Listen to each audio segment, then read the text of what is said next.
નમસ્કાર વિદ્યાર્થી મિત્રો, સ્વાગત છે આપનું master of Botad YouTube channel. આજે વિદ્યાર્થી મિત્રો આપણે ભણવાના છીએ ધોરણ 10 રાસાયણિક પ્રક્રિયા લેક્ચર નંબર 2।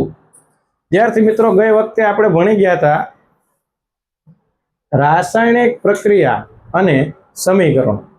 વિદ્યાર્થી મિત્રો ગઈ વખતે આપણે રાસાયણિક સમીકરણ વિશે ચર્ચા કરી હતી। રાસાયણિક સમીકરણ વિશે ચર્ચા કરી હતી। જ્યારે બે પદાર્થો વચ્ચે પ્રક્રિયા થાય ત્યારે આખા વાક્યને લખવાને બદલે આ તત્વોની સંજ્ઞા સ્વરૂપે આપણે H O Fe વગેરે સ્વરૂપે આપણે લખીએ અને સંજ્ઞાનો ઉપયોગ કરીએ ત્યારે આપણે એવું કહેવાય કે રાસાયણિક સમીકરણ વિશે આપણે દર્શાવ્યું।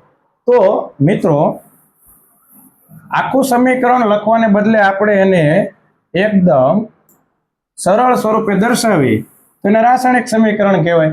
રાસાયણિક સમીકરણની અંદર બે આપણે શબ્દો યાદ રાખવાના છે। એમાં તમારે મિત્રો પહેલું પ્રક્રિયકો અને બીજું નિપજો। વિદ્યાર્થી મિત્રો જ્યારે કોઈ પ્રક્રિયા આપણે લખીએ ત્યારે જે પદાર્થો વચ્ચે પ્રક્રિયા થાય આવા પદાર્થોને પ્રક્રિયકો એટલે કે રિએક્ટન્ટ્સ કહેવાય। અને બીજું કે જે તીરની ડાબી બાજુ લખવામાં આવે છે, દાખલા તરીકે Mg + O2 it's give MgO। તો મિત્રો MgO જે છે એ નિપજ છે અને આ Mg અને ઓક્સિજન વચ્ચે મેગ્નેશિયમ અને ઓક્સિજન વચ્ચે પ્રક્રિયા જે થાય છે તો એમને પ્રક્રિયકો કહેવાય અને આને કહેવાય નિપજ।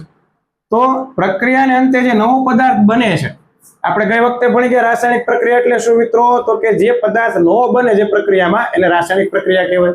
જ્યારે ભૌતિક પ્રક્રિયા થાય ત્યારે નવો પદાર્થ નથી બનતો, ગુણધર્મો કદાચ જે છે રંગ બદલાય, વાસ બદલાય, પણ અહીંયા નવો પદાર્થ બને છે જેને આપણે કહીએ છીએ નિપજ એટલે પ્રોડક્ટ। મિત્રો મેગ્નેશિયમની પટ્ટી જ્યારે આપણે સળગાવીએ ત્યાં જો અહીંયા જે ડાબી બાજુ લખવામાં આવે છે આ ડાબી બાજુ જે છે આ જે છે એમને કહેવામાં આવે છે પ્રક્રિયકો અને આ જે છે એને શું કહેવામાં આવે છે? નિપજ। બરોબર। હવે વિદ્યાર્થી મિત્રો આપણે એક પ્રશ્ન ભણવાનો આવે છે, રાસાયણિક પ્રક્રિયા જે છે એને સંતુલિત કરવું। આજનો આપણો મુખ્ય ટોપિક છે રાસાયણિક પ્રક્રિયાને સંતુલિત કરવું। તમે કહેશો કે રાસાયણિક પ્રક્રિયા સંતુલિત શું કરવાની જરૂર છે? કેમ? શા માટે? એમ નામ લખવી ન હાલે ભાઈ। શા માટે સંતુલિત કરવાનું એ આપણે વિચારીએ। મિત્રો ધોરણ 9 ની અંદર તમે દળ સંચયનો નિયમ ભણીને આવ્યા છો કે કુદરતમાં પ્રક્રિયા પહેલા અને પ્રક્રિયા પછી કોઈ રાસાયણિક પ્રક્રિયા પહેલા જે પદાર્થોનું દળ જેટલું હતું એ પ્રક્રિયા પછી એટલું જ દળ રહે છે। આ દળ સંચયનો નિયમ તમે ભણીને આવ્યા છો। તો પ્રક્રિયા પહેલા જેટલા પરમાણુ હતા એ પ્રક્રિયા પછી એટલા પરમાણુ રહેવા જોઈએ। તો આ દળ સંચયના નિયમ કુદરતની અંદર આપણે કયો નિયમ આપણે ભણીને આવ્યા છીએ ધોરણ 9 ની અંદર? કારણ સાથે વિદ્યાર્થી મિત્રો ખાલી ગોખણપટ્ટી નથી કરવાની, સમજો કે શા માટે પ્રક્રિયાને સંતુલિત કરવાની છે। કારણ કે કુદરતની અંદર આપણે દળ સંચયનો નિયમ છે કે ડાબી બાજુ જેટલા પરમાણુઓ હતા પ્રક્રિયા પહેલા એ પ્રક્રિયા પછી એટલા જ પરમાણુ હોવા જોઈએ। તો પરમાણુની સંખ્યા બદલાતી દળ ના બદલાય તો પરમાણુની સંખ્યા પણ અચળ રહેવી જોઈએ। એટલે પ્રક્રિયા પહેલા અને પ્રક્રિયા પછી પરમાણુની સંખ્યા જે છે સંતુલિત હોવી જોઈએ। એટલા માટે આપણે પ્રક્રિયાને સંતુલિત કરીએ છીએ। ધોરણ 10 ની અંદર મોસ્ટ ટાઈમ પ્રશ્ન કહી શકાય અને ઘણી વખત પૂછાયું છે કે આપેલ પ્રક્રિયાને સંતુલિત કરો। વિદ્યાર્થી મિત્રો આજે આપણે શીખીએ પ્રક્રિયાને સંતુલિત કઈ રીતે કરવું। આપણી પાસે એક સમીકરણ આપ્યું છે Fe। Fe એટલે વિદ્યાર્થી મિત્રો શું થાય? Fe એટલે આયન, H2 એટલે પાણી। સર પ્રક્રિયા યાદ નથી રહેતી ભાઈ, યાદ ન રહે એવું ના બને, થોડુંક વિચારવું પડે, થોડુંક પાકું કરવું પડે। પહેલી વાર ભણતો હોય તો યાદ રહે એવું જરૂરી નથી। તો આપણે સરળ રીતે યાદ રાખીએ। પહેલું Fe એટલે આયન। જો આ જે છે Fe આયન એટલે લોખંડનો આ ટુકડો છે આ હુક છે, ઇન્સ્ટાગ્રામમાં રીલ વધે, હુક લગાડો ને એટલે એવું કહે છે. એટલે ટૂંકમાં આગળની કંઈક સેકન્ડોમાં જોવા જેવું હોય 3 સેકન્ડ જોવાઈ જાય. અહીંયા આપણું આ પોતાનું હુક છે. લોખંડની અંદર જો અહીંયા કાટ લાગી ગયો, ગઈ વખતે રાસાયણિક પ્રક્રિયાની વાત કરી હતી તો આ કાટ લાગી ગયો છે. આ વિદ્યાર્થી મિત્રો આયન જે છે એની પાણી સાથે પ્રક્રિયા, મફતમાં પ્રમોશન. આયન જે છે એની કોની સાથે પ્રક્રિયા કરીએ છીએ તો કે આયન જે છે Fe એની કોની હારે પ્રક્રિયા કરવાની છે? પાણી સાથે. કોની હારે પ્રક્રિયા? પાણી સાથે. તો આ પાણી સાથે પ્રક્રિયા આયનની આપેલી છે. તો Fe એટલે આયન. Fe એટલે આયન. કોની હારે પ્રક્રિયા કરવાની છે તો કે પાણી સાથે. તો શું બનશે? અહીંયા વિદ્યાર્થી મિત્રો જ્યારે Fe જે છે એ પોઝિટિવ આયન છે, એ ઋણ આયન સાથે જોડાય. ઓબ્વિયસલી સીધી વાત છે. અહીંયાથી બંધ બ્રેકઅપ થશે, હાઇડ્રોજન અને ઓક્સિજન છૂટા પડશે. એ બ્રેકઅપ થાય એટલે ઓક્સિજન સીધું કોને હારે જોડાઈ જશે? Fe કોની હારે જોડાઈ જશે? ઓક્સિજન સાથે. અહીંયા પ્રક્રિયા નથી સમજાવવાની, પ્રક્રિયા સમજાવવા માટેના બીજા લેક્ચરમાં આગળ આપણે વાત કરશું. અને આની પહેલા તમને સમજાવી ચૂકો છો કે Mg સાથે O કઈ રીતે જોડાય, કઈ રીતે આ સૂત્ર બને. મિત્રો સૂત્ર આપી દીધું હશે, તમારે સંતુલિત કરવાનું છે. તો આની પ્રક્રિયા થઈ Fe3O4 વત્તા H2 હાઇડ્રોજન વાયુ મુક્ત થાય છે. આને તમારે સંતુલિત કરવાનું છે. પહેલું સોપાન આપણે સોપાનથી સમજીએ. તમારી બુકમાં સોપાન આપ્યા છે. પહેલું સોપાન કે દરેક સૂત્રની ફરતે બોક્સ બનાવો. દરેક સંયોજનની આસપાસ તમારે મિત્રો શું બનાવવાનું છે? આ રીતના તમારે બોક્સ બનાવી દેવાનું છે. Fe, H2O, Fe3O4 અને H2. સૌ પ્રથમ જે સ્ટેપ છે સૌથી સહેલું, તમારે ખાલી એક ખોખું બને ખોખામાં ડબ્બામાં પૂરી દેવાના છે. મિત્રો તમારે સૌ પ્રથમ જે પણ સંયોજનો છે એની ફરતે ખોખું બનાવવાનું છે. ખોખામાં નાખી દો. પહેલા કોને નાખી દો? Fe, H2O, Fe3O4 અને હાઇડ્રોજન. આ બધાને ખોખામાં આપણે પૂરી દેવાના છે. તો સૌ પ્રથમ એમને ખોખામાં પૂર્યા પછી હવે વિદ્યાર્થી મિત્રો જેટલી પણ પ્રક્રિયામાં પરમાણુ આપેલા છે એ પરમાણુનું લિસ્ટ કરો. પહેલા એક મને Fe દેખાય છે, હાઇડ્રોજન દેખાય છે અને ઓક્સિજન દેખાય છે. તો મિત્રો સૌ પ્રથમ આપણે સોપાન 2 ની અંદર આપણે યાદી બનાવવાની છે.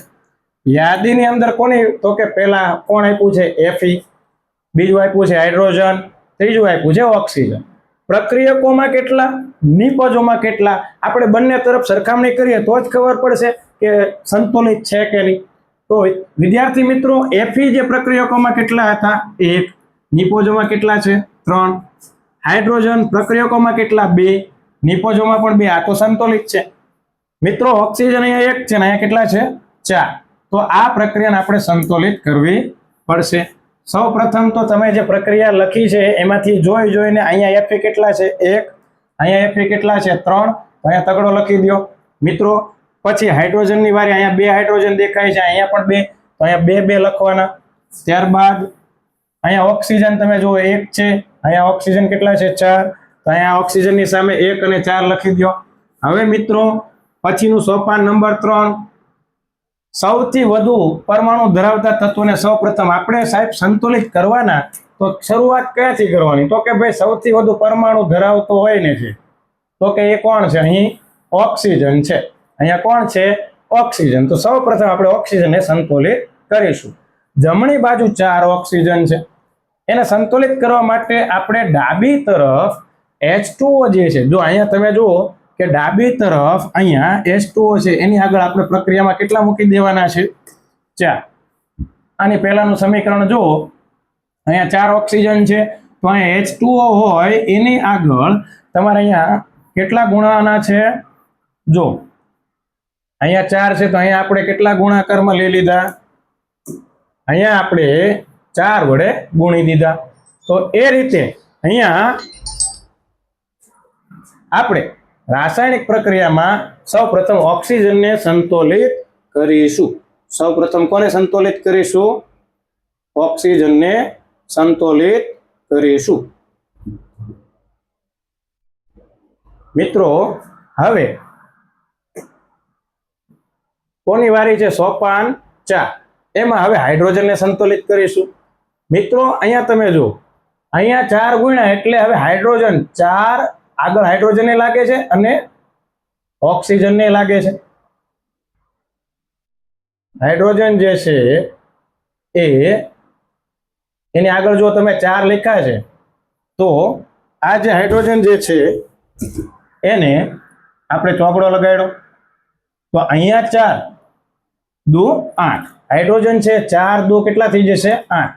કેમ તો કે આ બગડો છે, હાઇડ્રોજન 2 છે, એવા 4 હાઇડ્રોજન એટલે 4 દુ કેટલા? 8 થાય. હવે અહીંયા હાઇડ્રોજન 2 છે, આને સંતુલિત કરવા પડશે. તો એના માટે સોપાન 4 જે છે એમાં હવે હાઇડ્રોજનને આપણે સંતુલિત કરીએ. તો મિત્રો હવે ડાબી તરફ આપણે 4 દુ 8 હાઇડ્રોજન થઈ ગયા, તો જમણી તરફ આ બાજુ પણ હાઇડ્રોજનને આપણે કેટલા વડે ગુણીશું? તો કે અહીંયા આપણે એને કેટલા વડે ગુણીશું? 4 વડે. કેટલા વડે ગુણીશું? તો તમે જો અહીંયા હાઇડ્રોજન હતા 2 હતા, હવે આપણે એ બાજુ જમણી બાજુ કેટલા વડે ગુણીશું? તો કે 4 વડે. વિદ્યાર્થી મિત્રો હવે સોપાન નંબર 5. હવે કોણ સંતુલિત કરવાનું બાકી રહી ગયું? તો કે હવે બાકી રહી ગયો Fe. Fe એટલે આયર્ન. મિત્રો Fe જે છે એ પેલી બાજુ તમે જોશો તો અહીંયા 3 છે અને અહીંયા 1 છે. તો હવે આપણને ખ્યાલ આવી ગયો હશે કે સાહેબ આ બાજુ Fe ને તગડા વડે ગુણીએ તો આખી પ્રક્રિયા સંતુલિત થઈ જાય. તો મિત્રો સોપાન 5 ની અંદર આપણે કોને સંતુલિત કરવાનું છે? તો કે અહીંયા Fe3 છે, તો આપણે Fe જે છે એને અહીંયા 3 વડે ગુણીશું. Fe જે છે એને આપણે કેટલા વડે ગુણીશું? 3 વડે ગુણીશું. જેથી કરીને હવે તમારી સામે જે પ્રક્રિયા તમે જોઈ રહ્યા છો એ સંપૂર્ણ રીતે સંતુલિત થઈ ગઈ હોવી જોઈએ. તો મિત્રો અહીંયા જુઓ 3Fe, અહીંયા Fe3, અહીંયા ઓક્સિજન 4 દુ 8. તો અહીંયા ઓક્સિજન જે છે એ આપણે Fe જે છે એની આગળ આપણે ગુણ્યા 4 ઓક્સિજન, તો અહીંયા પણ ઓક્સિજન 4 છે. સોરી, આ જે 4 ઓક્સિજન છે તો અહીંયા પણ 4 ઓક્સિજન છે. હવે હાઇડ્રોજન 4 દુ 8, તો અહીંયા 4 દુ 8. મતલબ આખી સંપૂર્ણ પ્રક્રિયા સંતુલિત થઈ ગઈ છે. વિદ્યાર્થી મિત્રો છેલ્લી જે આપણી સોપાન ચોપડીમાં આપ્યું છે એમાં એની અવસ્થા લખવી જોઈએ. તો આવો આપણે જોઈએ કે અવસ્થા કઈ રીતે લખવી જોઈએ. તમને બુકમાં લખીને આપ્યું છે છતાં પણ આપણે જોઈએ કે અવસ્થા લખવાનો મતલબ શું. વિદ્યાર્થી મિત્રો કોઈ પદાર્થ જે છે, બરોબર, કોઈ પદાર્થ જે છે એ ઘન અવસ્થામાં હોય તો એને આપણે કહીએ છીએ સોલિડ. અને સોલિડ માટે પ્રક્રિયક જે માનો કે Fe આયન છે કેવું હોય? એ સોલિડ એટલે ઘન હોય. સોલિડ એટલે કેવું હોય? આ તમને અવાજ આવ્યો હશે, આ ઘન છે, ઘન. તો ઘન એટલે સોલિડ. સોલિડની પાછળ એક નાનકડો એવો નન્ના મુન્ના એક એસ કરી દે નહીં એટલે કે સોલિડ એટલે ઘન.